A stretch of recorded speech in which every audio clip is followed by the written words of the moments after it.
Come on.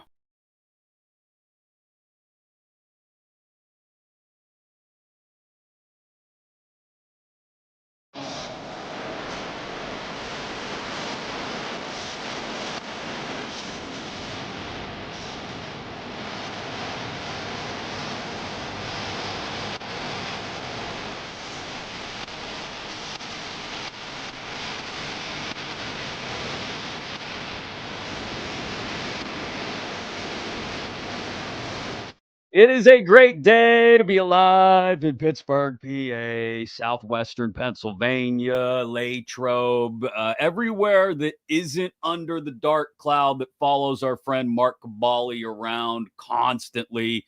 He has had a week while I was gone on vacation, but I am back.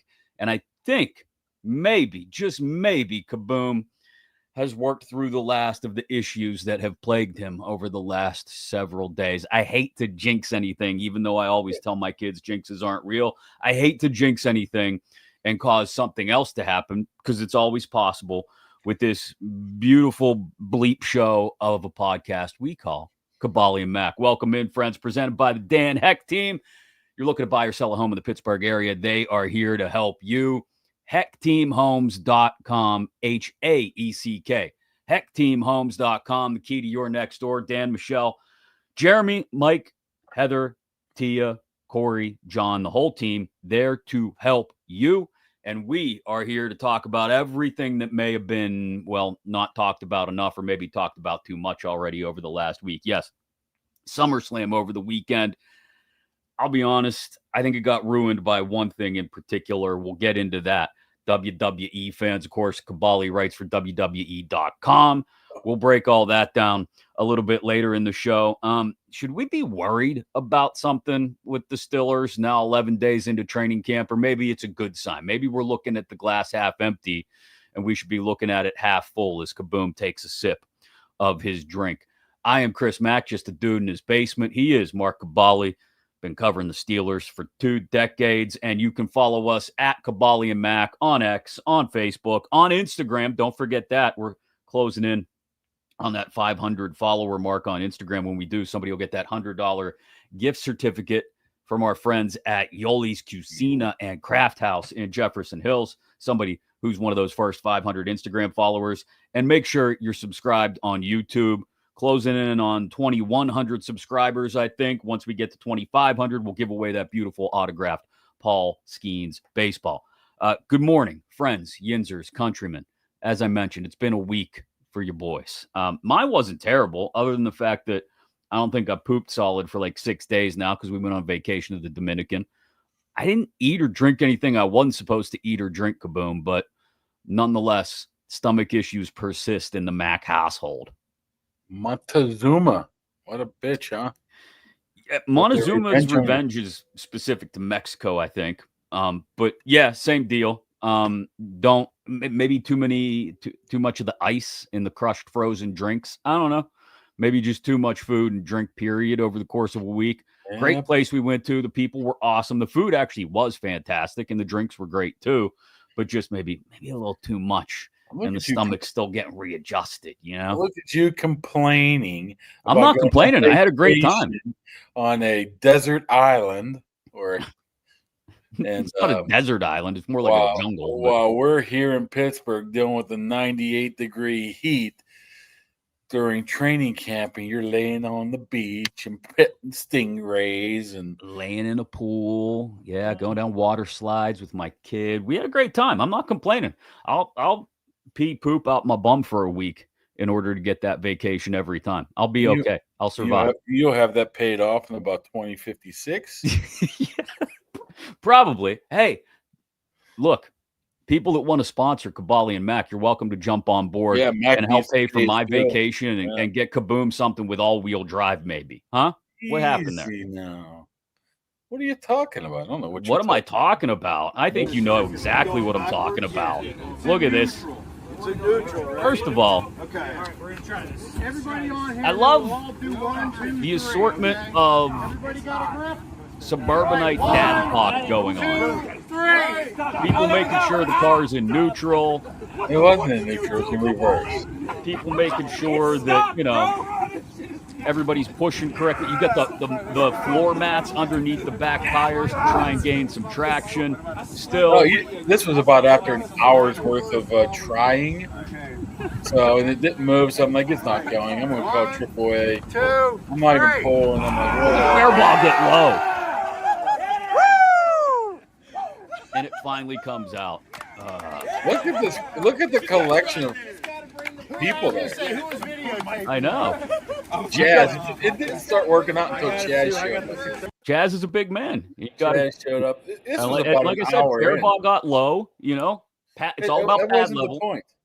It wasn't the point. You needed sheer numbers to get out of there at that point, because it wasn't like it was plugged. It was just bottomed out. So you had to get over this grassy knoll. So you almost had to pick up and push. You weren't going to get there by 2 or 3 people. Why were you parked in the grass in the first place? Was the lot weren't you there the day before and saw the parking? There was no place to go. No place. So I'm like, well, I'll just park here. It's a flat area. The grass was just high. So you pulled in. I'm like, whatever. It's fine to me. Who cares? You just back out. Little did I know that once I pulled back out, there was a big mound of dirt and rocks, and it must have bottomed out. We had security people. We had media people. We had PR guys. I mean, I think Father Paul and a couple monks were there too. I mean, they just showed up. I mean, I didn't ask anybody. You know what? I asked Ray and Rudder initially. I said, hey, you guys are busy. You guys busy? No, we're not doing anything. We only got like 13 articles to write on based on each practice. It was and it wasn't budging. Then just waves and waves of people came in and tried to help, and it wasn't budging. And it wasn't budging. Then all of a sudden, it was like, flies on horse shit. All of a sudden, it must have like went through the entire campus, and all of a sudden, like, people start marching down there. I'm like, okay, well, this will work. We got a great reverse angle too from our friend Cassidy Wood at KDKA. This one really look at this. Oh, Tex hits the ground in front. Look at it. I don't even know who half these people are. There's Steve Finnerty. Here comes Buzzsaw Late. Well, yeah. Tex hits the ground. Hairball's butt crack showing. That's all right. Look, slow. Security people. The cheers of everybody. It's just amazing. That's why you go to camp. Camaraderie, right? Camaraderie. That's it. You don't get that anywhere. I'm glad you got out. It's only me, man. I'm just sitting there and just waiting. I'm like, how does this always find me? I mean, always. Anybody else could park there, and that's fine. And this is, I'm trying to do math on days because I wasn't here for it. SummerSlam day. It was Saturday. I was trying to get out of there to go back to watch some SummerSlam. Right. So this is Friday, Thursday. This is 3 days after you readily admit on international television that when you perform a dry wipe, you throw TP in the garbage can on the Pat McAfee show. It depends on where you're at. I mean, it depends. No, it doesn't depend on where you're at. What are you talking about? If I'm like just sheets, it's just wherever, man. I don't really care. Oh, just get go, whatever. Why? It all started. It all started with I just tweeted a picture of the nice rolling hills of the foothills of the Alleghenies, and Dude Wipes reach out to me. Hey, you want some Dude Wipes? Sure. Then that's how it all started, and you know how it goes. No, I don't know how it goes. Where you decide to wipe your ass and go, oh, that's a clean wipe. I'm going to just throw it in. Speaking of it. Well, I thought it started with Pat referencing the swamp ass that everybody was suffering. You mentioned it was really hot a couple days last week. Oh, that day he was there, it was 90. It had to be 100 on the field. Had to be. Yeah.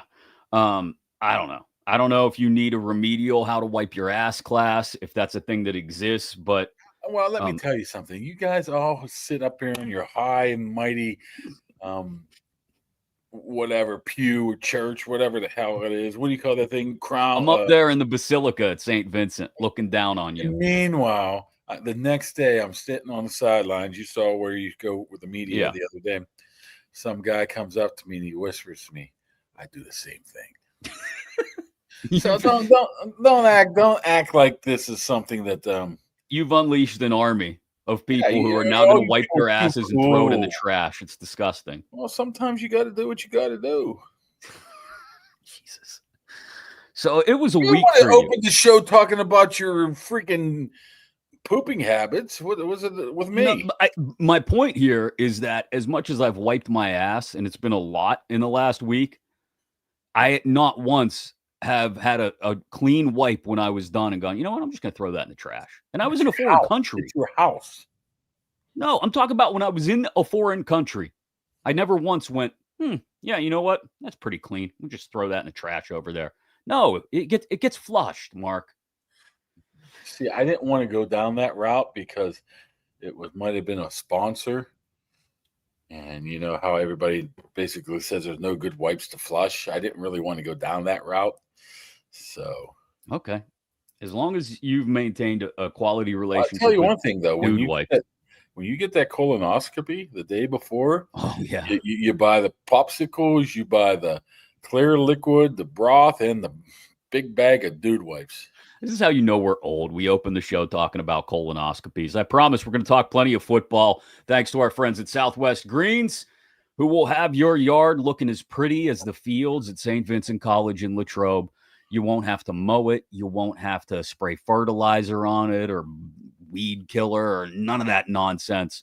They'll come out, tell you exactly what they do. Maybe it's the whole yard. Maybe it's just a little area you want done. But Southwest Greens PA.com. Go there, get a hold of Jake. He'll come on out, tell you exactly what he can do for your lawn. A beautiful artificial surface, looks real, acts real. Kids play on it. Pets do what pets do on it, and they don't have to worry about wiping because they're animals.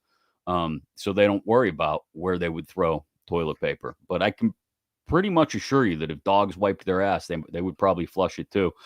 You want a good looking yard, best looking yard in the neighborhood with the least amount of maintenance. Southwest Greens. Go to southwestgreenspa.com. All right. Hey, we going on location Saturday or what? Yeah, you want to do it? Let's do it. I think we might be going on location Saturday. How about that? We're going on location Saturday. We'll tell you that more might about be a disaster waiting to happen, huh?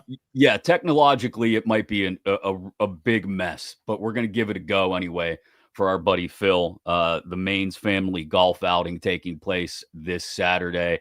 And yeah, we're going to give it a shot and see what happens. And if it turns out well, then we know that we can do live editions of the podcast maybe later this year during the season. And if it doesn't turn out well, then we'll figure something out. Tell our boy Tenuta, he might be on call. We might need I know his help. Donnie's going to be there, Donnie Football. I said, hey, maybe jump on with us. But the thing is Phil asked me, I said, Phil, I don't know. Mac's on vacation. He's the brains of the operation. I'm just a pretty face. Jesus. I don't know how that much works. Between brains and pretty faces, there ain't a lot between the two of us. So we'll figure it out anyway. And of course, Saturday, the day of the first preseason game, by which point you would hope the offense would have figured some things out. Here's a part of what Mike Tomlin had to say yesterday about that. Hey, kind of the culmination of a big week for us. This second week of team development, you take significant steps in a lot of areas. Hopefully, you're minimizing some self-inflicted wounds and you start to see some playmaking, not based on what others don't do, but based on the quality of performance. And so we saw some signs of that. Did we? Did we see, like, from the defense? And we talked about this yesterday afternoon on the sidelines at practice. Full disclosure, my kid really wanted to go to camp, little super yinzer that he is, the first day back from vacation. So we drove up to Latrobe. Big thanks to our guy, Bert Lawton, who got us on the sidelines, not on the media portion of the sideline. I had to yell. That 2 feet forward. Yeah. I had to yell to Kaboly to get his attention. But no, we seriously talked about this. Is the offense really struggling this much, or is the defense just that good? Depends on how positive you want to be, right? I guess, like I said, glass half full or glass half empty. Yesterday was just a clinic put on by that defense. It was, but so here's the thing. If it were, and it was, I mean, what, they scored 2 touchdowns in 14 tries inside the 5. Even the team periods and some of the runs, and it was just like nothing was happening. And I could sit there and say, you know, the offense is going to come around. let's just wait. The defense just got some good players. But for the most part, during these team periods, Watt wasn't playing. Hayward wasn't out there. Highsmith wasn't out there. Porter wasn't out there. And still just an absolute dominating faction out there. Yeah, And I mean, I guess on the bright side of it, defense looks like it's raring to go. the Ramsey Island effect, if we want to bring that moniker up again for Jalen Ramsey this year, it looks legit to me. Like nothing is open on his side of the field. People think I was just like, speaking crap when I'm saying this guy's a difference maker. You just go out there for 5 minutes, you're like, yeah, this guy's a difference maker. I mean, he jumps off at the table for you. Literally nothing. I mean, at least in the team periods that I was watching, and I imagine that you watched too, although you were going up and down the sideline, keeping a closer eye on things than I was, nothing goes to his side of the field. It's why you're seeing Rodgers, and we can get to the offensive line in a second, but it's why you're seeing Rodgers and even Rudolph and Howard to an extent have to run around a little bit sometimes to try and make some plays. But especially Rodgers, because he's first team O going up against first team D. There's nothing available on Ramsey's side of the field. And like you said, Porter wasn't even out there yesterday. Slay was still running around making plays. The safeties are making plays, not just in coverage, but coming up in the run game, which you mentioned. There wasn't one, you know how every once in a while you'll see a run pop and the crowd cheers and somebody just takes off for 80 yards. Didn't see one of those yesterday in 11 on 11. You see the Marvin Leal making plays of all people. The two inside, I mean, Patrick Queen even said, I didn't have a very good practice at all. I said, hey, PQ, you must have some high standards, my friend. I mean, did you happen to see what was going on out there? The defensive line, I would just maybe that was the first time really the offensive line's been together as a complete unit. Jones has been banged up. Samuel has been banged up. Maybe it's going to take a little bit more time. Calvin Austin wasn't out there. Plus, when you go out there with the offense, there's no game plan. They're just trying to get certain things accomplished right there. And you're 11, 12 days into camp. These guys are smart on the back end. They know what plays you're running, man, just by seeing formations. So there's no fooling going on right here, right now. So that's why the defense, I think, is looking a lot better than it is right now. But, I mean, even Mason running for his life on the second team as well. Some batted down balls. Yesterday was one of the more dominant performances I remember in recent history of this defense. Just they weren't allowing it. This was like 2010 Steelers defense type of stuff. Now, the other side of that is the offense still, I know there's nothing open, especially in the 11 on 11. Most of it's taking place in condensed areas of the field, right? So you're not worried about protecting the back end in a 7 shots drill or a goal line drill. So there's not a lot of room for guys to get open. You mentioned Calvin Austin wasn't on the field yesterday, getting a day off, but there's a lot that still looks, even despite all those excuses, still looks discombobulated in the Steelers offense. Wes was on here before we even started the show saying the coaches don't have a clue what the hell they're doing on offense. Bottom line, end of story. It still does look discombobulated. Can you be bobulated? You can be recombobulated. I've actually seen that at an airport before. After you go through security and they make you put your stuff back together and you put your shoes back on and all that. Yeah, it's tough because, I mean, there's one team drill. It's called team run. I wonder what you're going to do during team run. For the most part, you're going to run the ball 8 out of the 10 plays. So there is an advantage there. You're not able to mix some stuff up. I've liked some of the things Rodgers has been doing, but I don't think he's too worried about, getting honed in more than he is getting known his receivers and what to do and where to throw and make different routes. I mean, he's going against his defense too, man. I mean, his defense is pretty good. So I'm not going to hit a panic button yet on this offense, but I like to look at it more as just the defense is just playing extremely well right now. A glass half full moment from Mark Kaboly. Look at that. I'm just going to approach it that way right now until I see something more concrete. Now, if they go out in Jacksonville, it's going to be tough in Jacksonville because I don't think a lot of those guys are going to play, or at least a handful of them, the important guys, aren't going to play offensively. So you probably get a better read on some of the guys there. But, how many times do you see Jaylen Warren run the ball? How many times do you see Caleb Johnson run the ball? I mean, you're seeing a lot of Trey Lance. You're seeing a lot of, Trey Mark Lance Robinson in a fullback setting. What are we doing here, right? Did you mean Trey Sermon? What did I say? Lance. Oh, I guess I was watching the Hall of Fame game the other day. Yeah. You're right. Okay, I get that. Not a ton of reps yet for Jaylen Warren, for Caleb Johnson. If I'm concerned about anything, it's the offensive line, because you talk about getting that timing down between Rodgers and Metcalf and the rest of the receiving core. It'd be nice to see him work from a clean pocket more often than not, and there's been a lot of running around by him. Yeah, but how do you get good on offense? They got the pedigree. Their best offensive line was those days of Gilbert Pouncey, DeCastro, Villanueva, Foster. They played like 7 years together, 5 years together.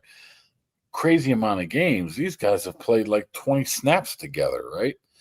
So they need time together. That's what they've been lacking so far here in this setting. I mean, Sam Malu missed the first week. Broderick's been a little bit banged up. Zach Frazier been struggling with some snapping, but it seems like he got that figured out. I think the guy you look at who's been the most consistent has been Mason McCormick right now.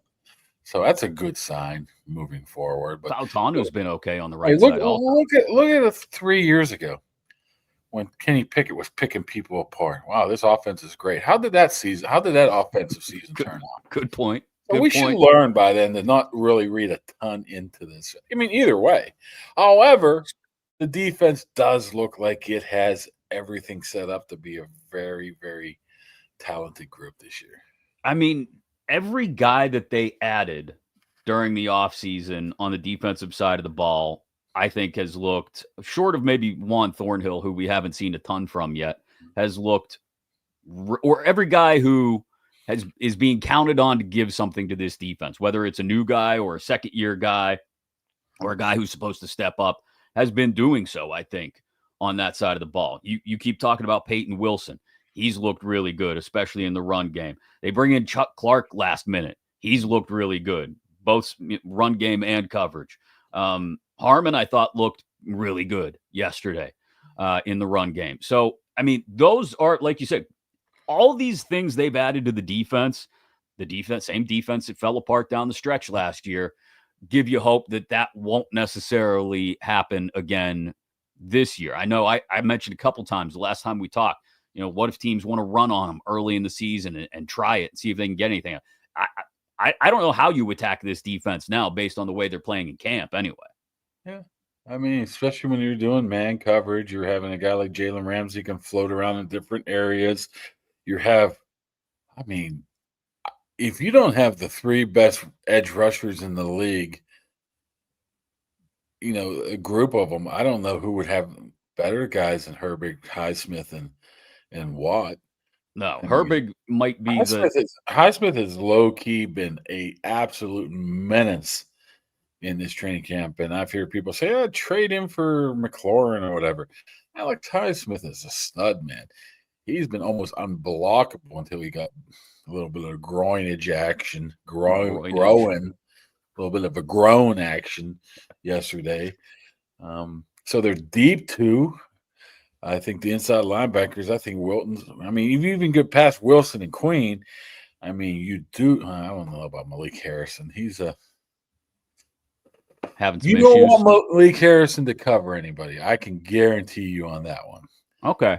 So the defense, as long as it stays healthy, and you got all these line is a one where you're looking. Is Benton going to be that guy? Is Harmon going to be able to produce enough? Are they going to have those second wave of guys of the Logan Lees, Loudermilks, YA Blacks, and all those guys? It seems like will be fine. The safety, I don't know how much they're going to use free safety. I think Chuck Clark has looked decent for what he's been able to do so far. But not only are they good, they're talented. I think they're pretty much very deep, other than maybe the defensive line right now. So if this defense comes out and craps the bed like it did late last year, then I give up. I don't know what to do. Just do the Ben Cherington and just get rid of everybody. You just went in the span of about 3.5 minutes from glass half full Kaboly to glass empty. Well, I mean, honestly, you have everything in front of you right now. And if you come out and just, like that last 3 or 4 games of the season last year, I would have no answer. I don't know what you do. There's nowhere else you can get better. You'd have to change coordinators. You'd have to change personnel. You'd have to change your whole way of thinking. And I don't think that's going to happen. But, I mean, this could be a team this could be like the Paul Skeens version, the Buckos, right? Oof, let's not go that far. Well, the offense if the offense like at least scores 3 points, they win, or 7 points, they'll win. But there might be times where this offense doesn't score 7 points. I'm just going to the extreme here. I know that's one extreme end of the spectrum. I will say, if you're looking for bright spots from the offense, which have been few and far between the first week and a half of camp. You mentioned Calvin Austin all summer long. Mm-hmm. You said look out for Roman Wilson too. Our friend Long Dong, who's frequently commenting on YouTube, asked about Roman Wilson. I saw Roman Wilson have a couple nice catches yesterday.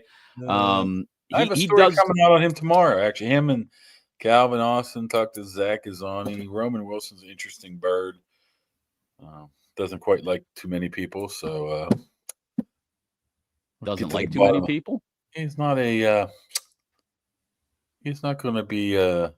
He's not talking a lot. He's not yapping to the joking around a little bit. He's not going to be caught playfully kissing guys' foreheads in the locker room.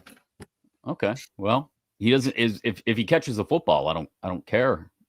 Yeah. Oh well, I'm just saying there's interesting dynamics there of what they're looking for and what they want their number 2. They don't believe in the number 2 label, but they need specific things from their number 2 more than just catching the ball. Well, you need a guy who can at least pull some coverage away from DK. Like, DK's just this freak. And again, I was down on the sidelines yesterday afternoon, and the drill is designed, the one that I'm about to talk about, for guys to look good, right? But they do these drills where they high point the ball and the receiver has to go up, and some guys try the one-handed thing. Most guys go up and make sure they secure the football before they come down. DK Metcalf is jumping like a full foot higher than anybody. He's catching it with one hand like it's a baseball. The dude is incredibly gifted athletically. If they can just put the football in his area, he's going to catch it, as long as there's not 2 guys covering him all the time. And that's the problem. You got to draw somebody away from DK somehow. I wouldn't really anticipate the moon ball very much. Where he's been making his money at, or will make his money this year, is some of those quick crossers, some of those dig routes where he can catch and go, those arrow route type things where he fakes outside, come across middle, catch it, and turn it up the field. Sort of like the Larry Fitzgerald touchdown in 2008, right? In the Super Bowl. That's where he is absolutely elite. And that's where you're going to get throws across the middle. That's where you're going to get catch and runs. Honestly, in this setting over the past 2 weeks, you could probably count the deep balls on one hand where they're just firing it, Russell Wilson like. I don't think that's going to be it. It's going to be a lot of catch and run type of stuff, at least from DK. And I think that's where he is going to earn his money at. Yeah, that's still it still doesn't force a defense to sit somebody back in the middle, though, and play a single high rather than go cover 2 and take away everything deep. And it still forces a lot of the coverage into a condensed window, like 15 yards off the ball.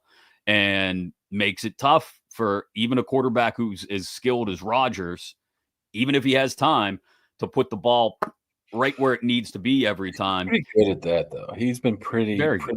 elite at that. But then if you do have a Calvin Austin who has that capabilities of stretching it with his 4.2 speed, a guy like Jonnu Smith who's big, moves around the formation, and can get down the field, that can make up for it. I just don't anticipate air yards to DK Metcalf to be great this year. But I think the overall yards will, the yak yards, the rack yards, Yeah. going to be significant.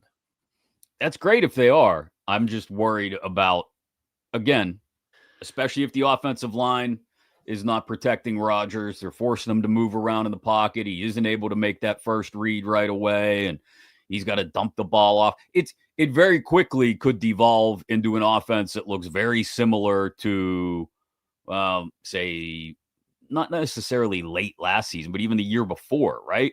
When it was dump off, dump off, dump off. And that's all we complained about with the Matt Canada offense and Kenny Pickett. Mitch Trubisky was dump off, dump off, dump off. If that first read isn't there and you can't hit Metcalf or whoever the primary target is, bang, right in stride where they need the ball, very quickly it devolves because you don't have any deep route concepts that are forcing the safeties to sit back and not attack the ball. Yeah, where the run game comes in to be able to loosen them. I think they want to be the run team first that plays off the tight ends and the catch and run for DK. And it almost looks like that's where they want their offense to go right now. Play defense, not low scoring games, but games that puts them in position to win late. But the tight end stuff to me is just, it might be getting over the top to me. I mean, what, 4 tight ends too many for you? 4 tight ends. You have fullbacks as linebackers. You have tight ends in the backfield taking pitches and running the ball. I mean, I could see what they're doing at the goal line with these big guys. It gives you options. And you're able to isolate Darnell Washington on man coverage and let him just go beat the hell out of a smaller guy and say, okay, let's see if you can go get it. Now, I can see that. That's another really big bright spot. You've written about it a couple times, and I've been saying it since they drafted the guy. He is really looking like a guy that they've finally come to the realization that a lot of us had early on. They need to use him because he's so damn big. And I'm not saying maybe he might not have the catch radius of a DK Metcalf or a George Pickens before him, but like you put the ball in an area where it's him and, like you said, a linebacker or a smaller D-back, if it's on his hands, he's going to catch it, and then he's going to plow somebody, fall forward, gain another 3 yards. I mean, Darnell Washington could be a huge key this year, just picking up 6, 7, 8 yards when you absolutely need 6, 7, 8 yards.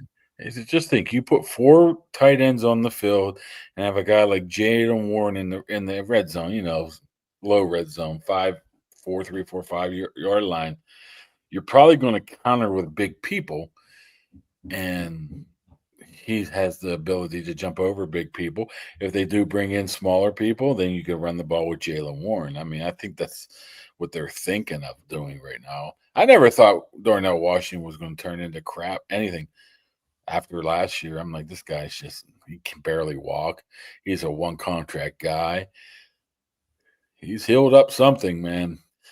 And he's a different, if you're having a training camp MVP, he might be up there right now as the top guy. At least on the offense, yeah. I mean, yeah, he's looked really, really good. So that does give you some hope.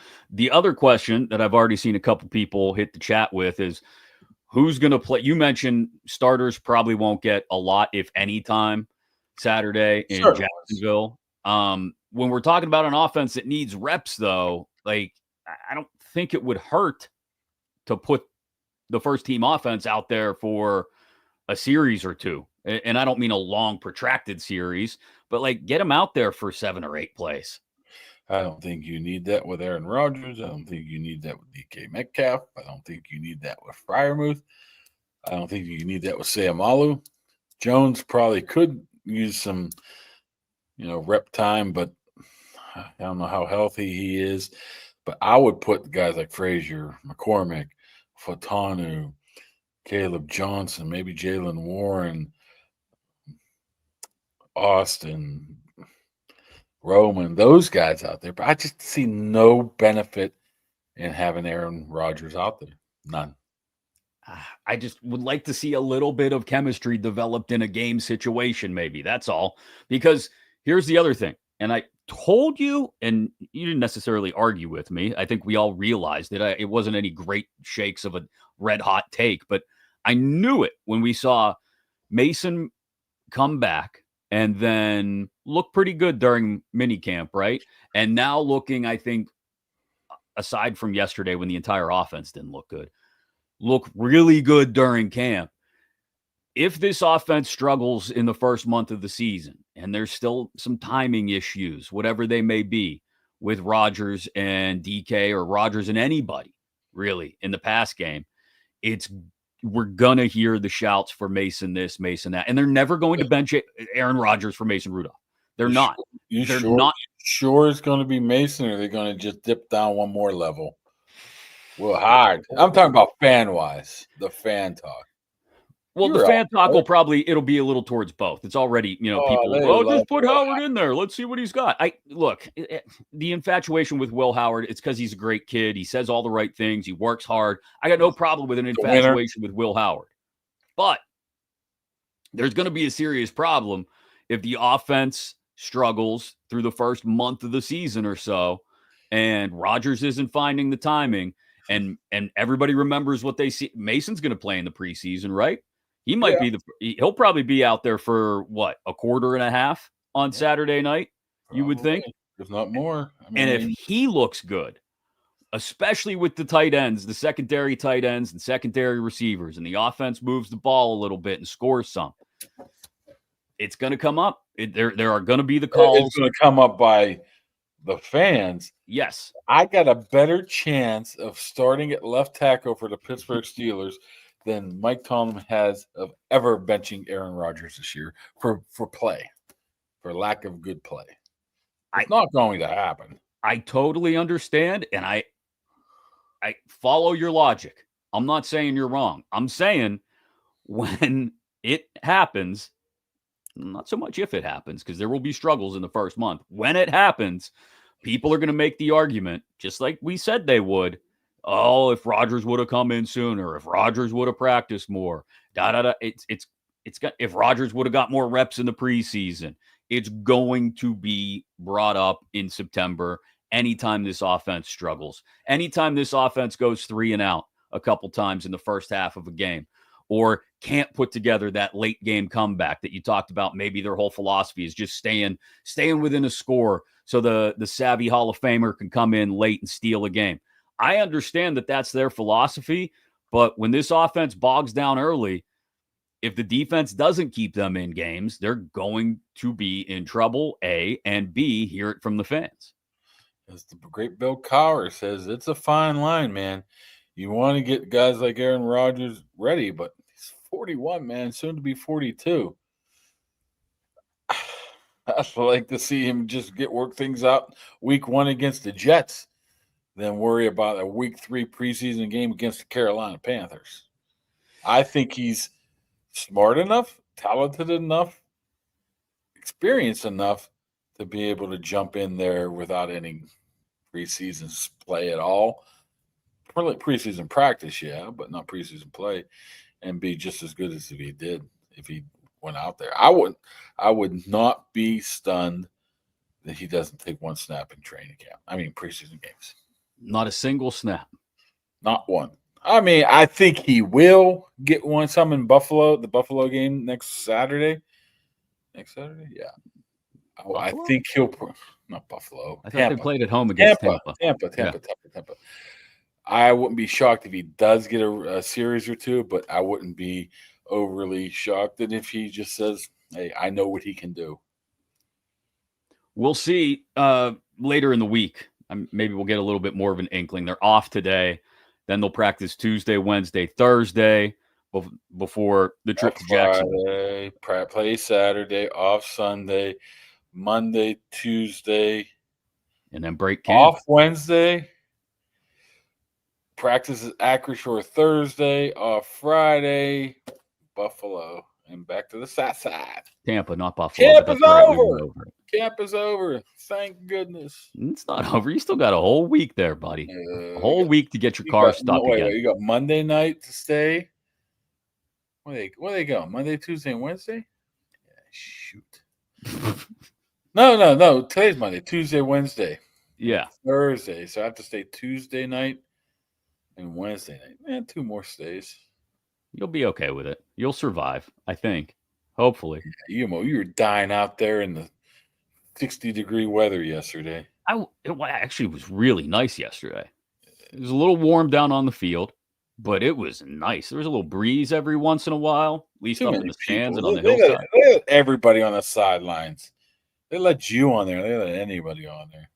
It was family night, so. Yeah, they kicked us off the sidelines just in time for the families to come out. It was family night at training camp yesterday. Where'd you go? Did you go back up in the stands, or?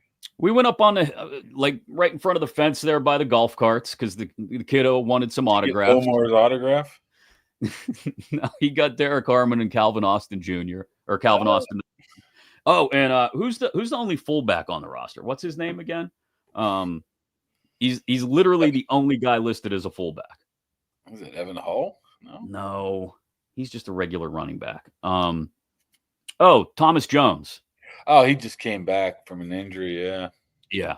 So the kid was happy. He got a few autographs on his little mini Steelers helmet. Should have did was just stuck with the Derek Harmon. Well, it's good. He balanced it out, not on purpose. He got lucky. Thomas Jones is on the back side of the helmet. On the front side, you got Derek Harmon going like up around the logo almost. And then on the yellow stripe, Calvin Austin gave it the little CA3 on the yellow stripe with a black marker. So it worked out for the kiddo. He got his autographs. We got to see some camp yesterday, and Kaboom's car didn't get stuck until he tried to come down the hill to his house, which is just amazing. Yeah, and they made me wait there for a while, too. That's why we're so late. Yeah, it's all right. People know that you'll get there eventually. Thanks to our friends at Impact HVAC talking about the heat. You better try and stay cool for the rest of the summer. If the AC is not doing what you want it to do, you think something's broken, something needs looked at, get a hold of Impact HVAC, either by giving them a call, 412-297-1852, or message them on Facebook at Impact HVAC PGH. They'll come on out. They'll take a look. They'll tell you what's going on with your system. Maybe it's just old. Maybe it's broken. Maybe it needs repaired, replaced, just a little bit of maintenance, a little bit of TLC. No, not tables, ladders, chairs. We'll get to that in a second. But whatever it is, get a hold of Impact HVAC, Impact HVAC, PGH on Facebook, or 412-297-1852. We got to thank them for supporting Kaboly+Mack as well. Speaking of TLC, tables, ladders, and chairs sort, and SummerSlam, Kaboom. It was a great. I was worried when they were going to go to 2 days that you might, sometimes WrestleMania, 2 days, it can feel like too much of a time commitment if you're a fan and you want to watch everything. They try to shove everybody in their WrestleMania moment. Right. Have Royal Rumbles and this and that. I do. And clearly they wanted to make up for the fact that they didn't get the tag teams involved at WrestleMania, right? And so they have this huge 6-team tables, ladders, chairs tag match as a part of the second day of SummerSlam last night. And I'll be honest, totally worth it. Totally worth it. Best match of the weekend. There were people flying around through ladders, through tables. I mean, and the fact that nobody got seriously hurt doing it, I don't think, is just a testament to how good each and every one of those tag teams is and every person involved in that match was. But someone told me it was the 25th anniversary of the original TLC between the Dudleys, the Hardys, and Christian and Edge. And it was a perfect tribute to that, I thought. Yeah. Plus, you got a bunch of guys that have looking for any type of shot, some TV time. you knew they were going to not leave anything in the bag. Did you see the stats? How many chairs were used? How many ladders? No, I didn't. How many? It was like a breakdown. These were many chairs were used. These are how many were broken. It was out of control. I figured I actually predicted the Wyatts to win that because I don't think it really mattered. It just like now gives that division a little boost in the rear end coming up here at the end of the week. So it seemed like that SmackDown tag team group was good and it was getting a lot of momentum. Then it just died. I think this might have invigorated it a little bit. So. A ton of juice. And Candice LeRae going through a ladder as well. That was a nasty looking bump. They did a great job. Boy, Logan Paul. I was going to bring that up too. So Logan Paul is just a natural. I mean, who would think that where he struggles maybe the most is on the mic? I don't know if I can really buy his gimmick as much as when he gets out in that ring and it's like, hey, he'll do just about anything. Man, you got to give it to the roll too. Jelly roll. Not too many people can take that darn hit, man. They got bumped like that he did. Was a monstrous bump. I really thought for a split second, like I was checking to see if real doctors came out at all or not to check on him. And Logan Paul going off the ring post through the table was another one of those moments on Saturday night that in any other PLE, you'd walk away from it going, that's the moment. That's incredible. And it kind of, I don't want to say it falls down the list. It doesn't take away from the quality of it, but like with everything else that happened both nights, it kind of does slide off your radar just a little bit. But you're right. Logan Paul, I think his mic work is perfect for the kind of heel that he is. Yeah. Come on out, insult everybody, tell them how much they suck and how great. It seems like it's forced. It seems like he's learning how to do a promo every time I hear it. But I don't think Gunther's the same way, and he's been holding a belt for most of the last 3 years, whether it was Intercontinental or the World Heavyweight. So you don't have to come out and be Kevin Nash or Scott Hall on the mic. Like, come on out. Hey, yo, take a little survey here. You just come on out, run down the crowd, and then put on a great match. And I think it's enough that people are like, no, this is. You wanted to do the pen flip? I'm doing the Pat McAfee pen flip. You don't do it as well as him. He's nailed it. He's a professional athlete, and I'm not. Yeah, that probably has something to do with it too. But like Justin that was a great job. Place right there. Justin put you in your place right there with that comment. I didn't see what he said. Hold on. Gunther's way better on the mic than Logan Paul. Yes, he is. I'm gonna agree to disagree with anybody that compliments Gunther's mic work. We'll get to that in a second, but I thought Alexa Bliss and Charlotte Flair, that's a fun little storyline that's coming together. Makes you want to root for Charlotte Flair, which was hard to do after Maybe we should wear those shirts. We're not friends. Yeah. What do you think? I actually thought that as I was watching the post show on Saturday night. I was like, those would be perfect for me. Or you can wear the McIntyre I'm bored at work. You think that would work out? You go put Shabuzi's face up in the corner. No, I just like the way they're working together. And it sets up a perfect double cross by somebody down the line, but just let them go with it for right now. It's fun. And then the Becky Lyra Valkyria match I thought was excellent too. Some nasty spots in that.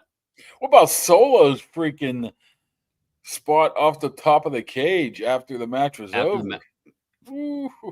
Fatu, you mean? Yeah. Yeah, Jacob Fatu. That one kind of checked the box for me. It wasn't like, oh my God. How about that? Oh yeah. A 320-pound dude doing a freaking backflip off the top of a cage. And you're like, whatever. I just checked it off the box to me. Well, that's how good the whole event was both nights. I think that one kind of checks a box. Dom doing Dominic things checks a box, right? Like, okay, that's great. That's what I want to see. And it was a pretty good match. And then the stuff that kind of got pushed to the side was, Tiffy and Jade had a really good match. It was only like 7 minutes long. Sammy and Karrion Kross, it was okay. Only 8 minutes long. I don't know if they're actually trying to push Karrion Kross or what they're doing at this point. Kind of felt like they gave him a SummerSlam moment just to, like appease him. I don't know. We'll see. And then I hate to say it, but the Roman Reigns Jey Uso tag team win over Breakker and Reed, that thing didn't need to be 20 minutes long. Like, you could have got in and out of that thing in like 12 minutes, and I think had the same impact. It dragged. Yeah. I think then the kickoff night one, although I missed part of night one, that's probably why. Plus, you want to get Roman out there as much as you can, considering he's had one. He still only has one single match since WrestleMania 40. It's just crazy type of stuff going on there. But, I mean, there's some decent matches, but obviously one stood out. I mean, Dom and AJ were good, but it's not going to stand out. Jacob and Solo is not going to stand out yet. I don't think Tama Tonga is coming back until October. Did you know, by the way, that MFT stood for My Family Tree? I honestly didn't. I thought it stood for something else. Mother effing Tongans. That's what I thought it was. Did you see they had some sort of what was that called? The copyright to a new name for the Seth Rollins crew. No, what is it? The Vision or something like that. Don't try too hard would be my suggestion there. As for Rollins, I thought Punk and I freeze and disappear for a second. You keep freezing. What the hell are you doing? Tell the kid to get off the internet upstairs. Seriously. I thought the Punk Gunther match was excellent. I didn't care that it was long and that it was slow at times. I thought they did a good job of just beating the hell out of each other. It got overshadowed, though, in a good way, by the Rollins cash in at the end, which was played beautifully over the last 2 months. I don't know.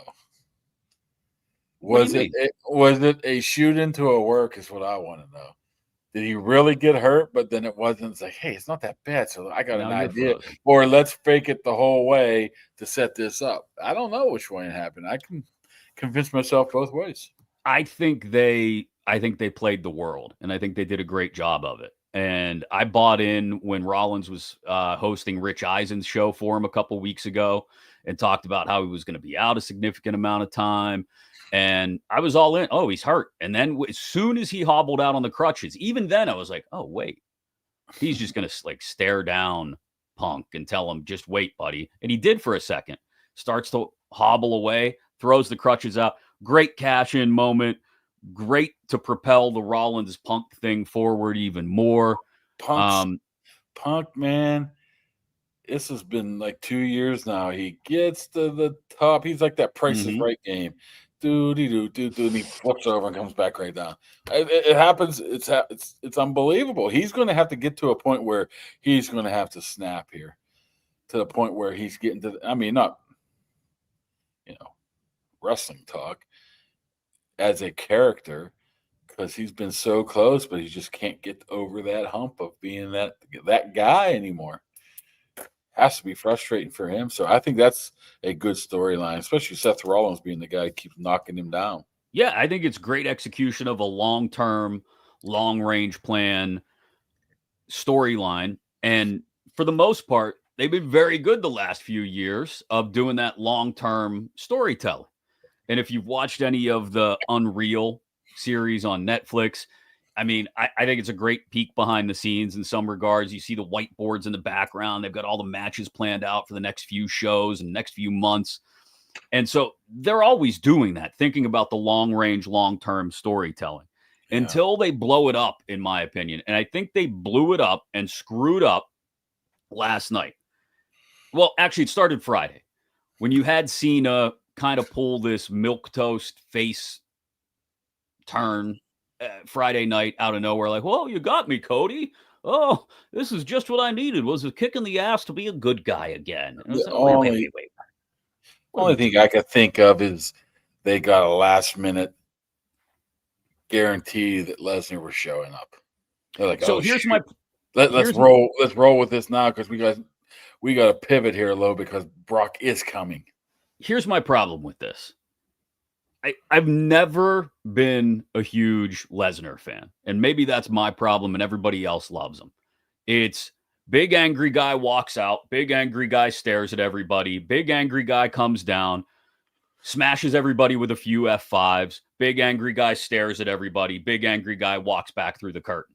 And without Paul Heyman attached to him, it's like watching Helen Keller try to work the mic without the benefit of Braille. It's useless. If you can't work the mic, you could be the biggest, baddest mother on the planet, which Brock Lesnar very well may be. And it doesn't, I'm sorry. I don't want to say it ruined, because it was a great event both nights, like I said, but it was just, what?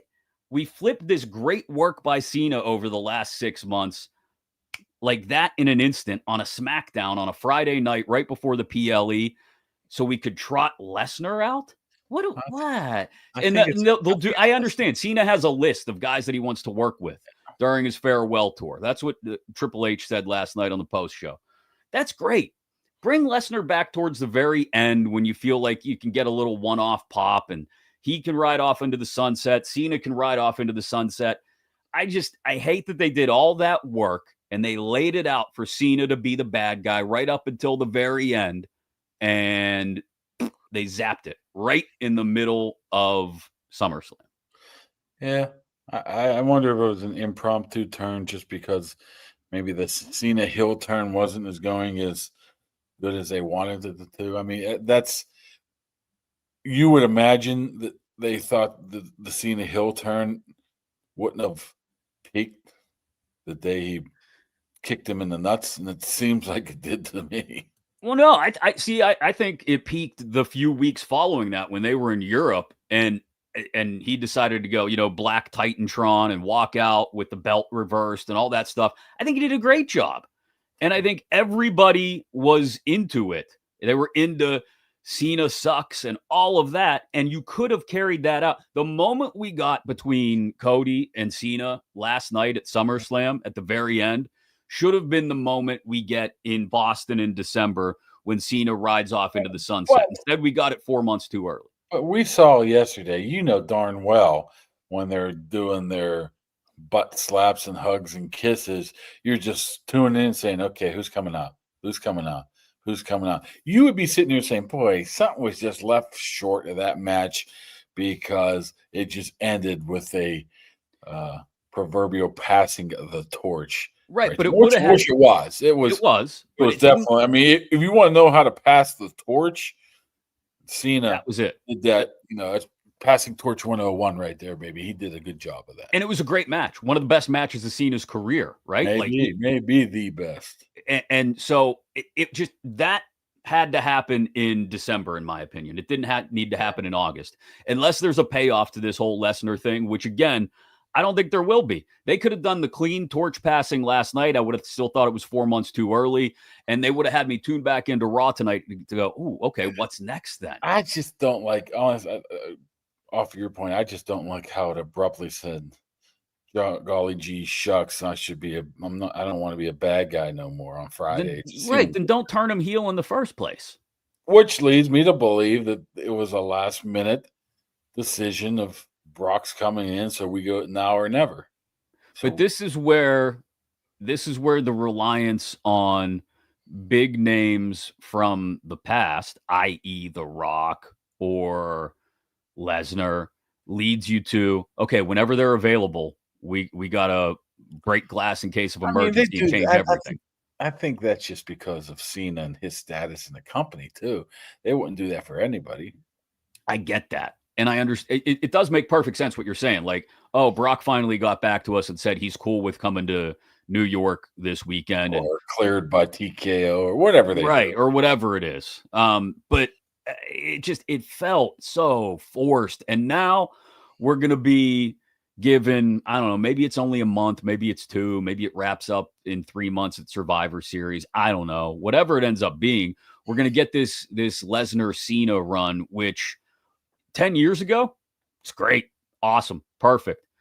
But now it's going to feel like Thanksgiving leftovers 3 days later. And I love Thanksgiving leftovers, but man, they get to a point where I can't have any more turkey sandwiches.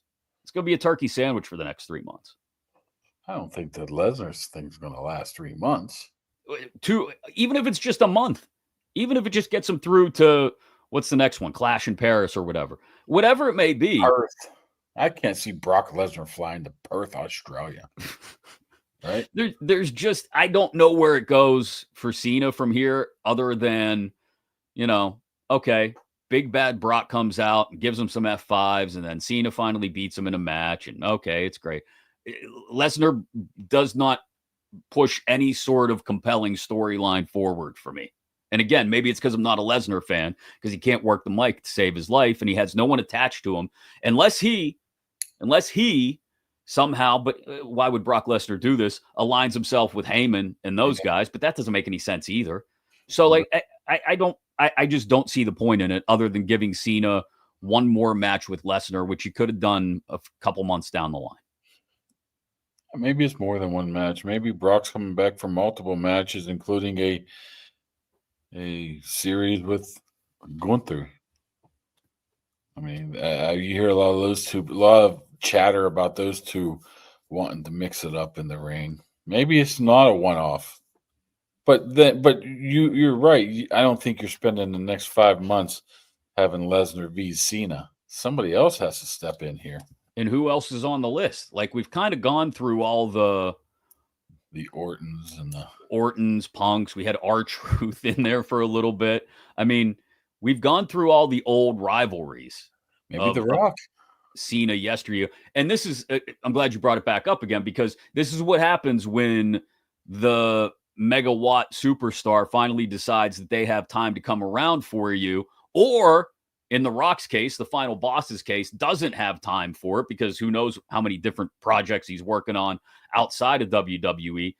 You have to blow up a storyline. We've still never had the payoff to the final boss character snatching Cena's soul. I thought The Rock owned Cena's soul now. Maybe that's Boston in December 15th or whatever. Maybe Rock got one more match left in him. When was the last time he wrestled? It's been a while. It's been a while since he even showed up. So that's the only logical opponent left for Cena, I would say, to get his dignity back by what The Rock did to him, or made him do to him, or steered him the wrong way. But at some point, the final boss has to come back around then and say, excuse me, boy, I own your soul. You're not this baby face that you just decided to be again. I tell you what to do. I thought that was going to happen last night. Yeah, I kept waiting for it too. But again, when you let massive long-term storylines become beholden to whenever one guy wants to show up, or they get thrown in the trash when a different guy decides he is going to show up, it can absolutely crush the momentum of that long-term storyline that you've been building for months and sometimes years. Well, so that was my disappointment. It's not like there's a lot of dates left on the Cena calendar anyways. No, we've got to be in the teens, 11, right? Not even. And that's not all wrestling. He's probably going to do Survivor Series. He's going to do Australia. He's going to do Paris, and he's going to do Boston. That's probably only going to be in the ring 5 more times, right? Yeah, that adds up, I guess. And then show up on some Raws to pimp whatever matches those are and try to build some sort of storyline arcs around them.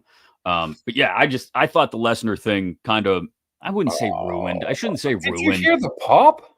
I think it crapped all over what was otherwise a great weekend. I'm always for, hey, who's coming out? What music's going to hit? Nobody thought Lesnar was coming back. So that pop was pretty significant.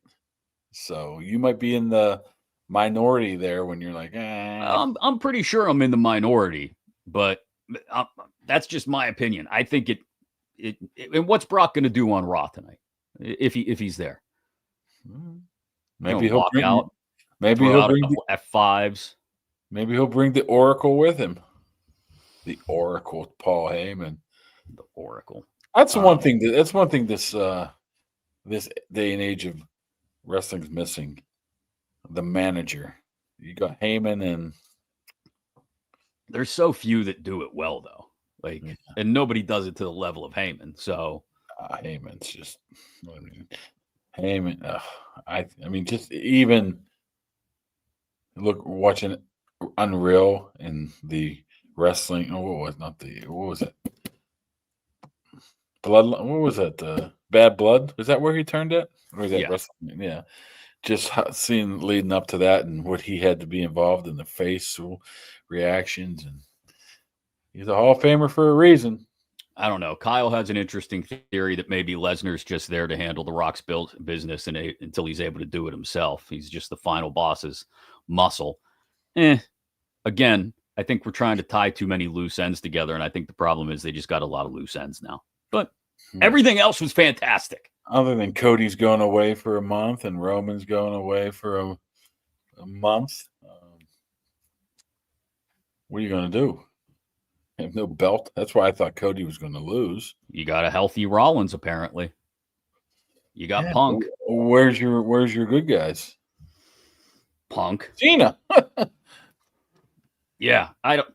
We'll see. This inevitably, this always happens, and I'm usually the person telling the whiners and complainers to shut the hell up. But I'm a whiner and complainer in this case, and this is that was a 40-minute match. Yeah, it was long, but it was good. Like, I didn't expect Cody and Cena would be able to carry something that long, but they did. And they did a really good job of it. Two baby faces in a street fight. That's probably the first time ever. Yeah, but they did it well. I mean, a lot of spot, like coming up out of the stage, that spot was really cool. I mean, a lot of it was just really well done. So I'm not going to sit here and say SummerSlam was a failure because I didn't like the Lesnar appearance. I'll just say it was a great show aside from the Lesnar appearance. I'll put it that way. So we'll see what happens on Raw tonight. I ended up being 7-5 in my predictions. Had a very tough night one, rebounded night two. Better than the Steelers' offense in 7 shots. I'll say that. 7-5, baby.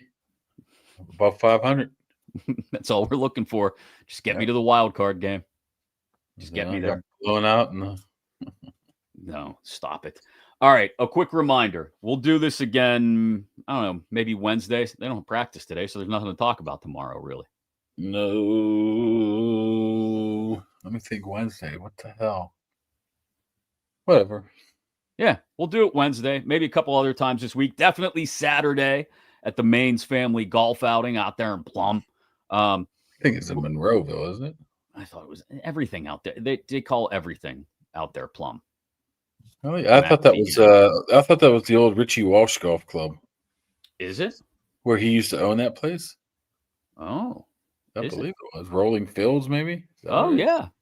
I think you might be right.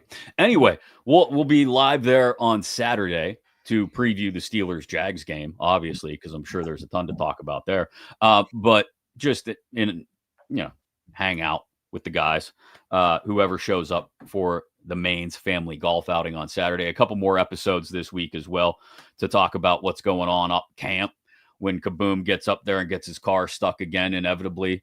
No, you're not going to do that again.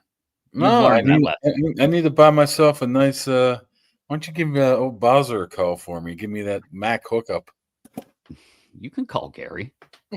See if he'll help you out. Maybe I should show old Richard Bazzi. Show up in the fan hat like that. They'll help you out at Bowser. They know who you are.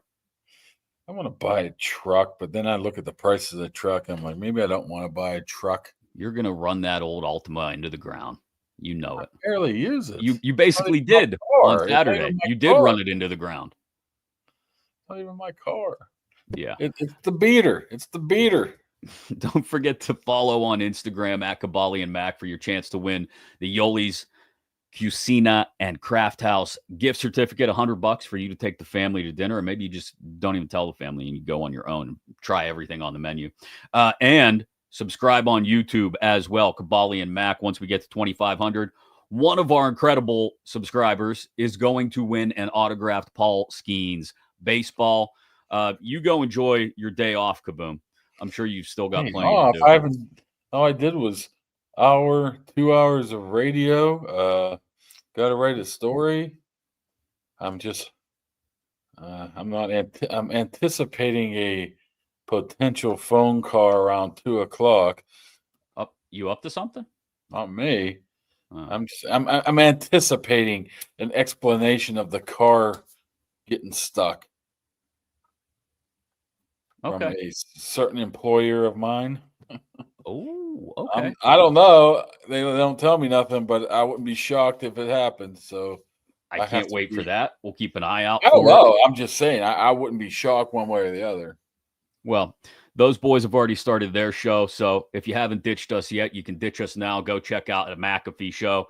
We'll be back on Wednesday to do it all over again and see what Kaboom has hopefully not gotten himself into between now and then. Thanks for being a part of this. You're all wonderful. We appreciate the support of everybody, especially the Dan Heck team presenting sponsors here on Kaboly+Mack. Yins, enjoy your Monday, all right?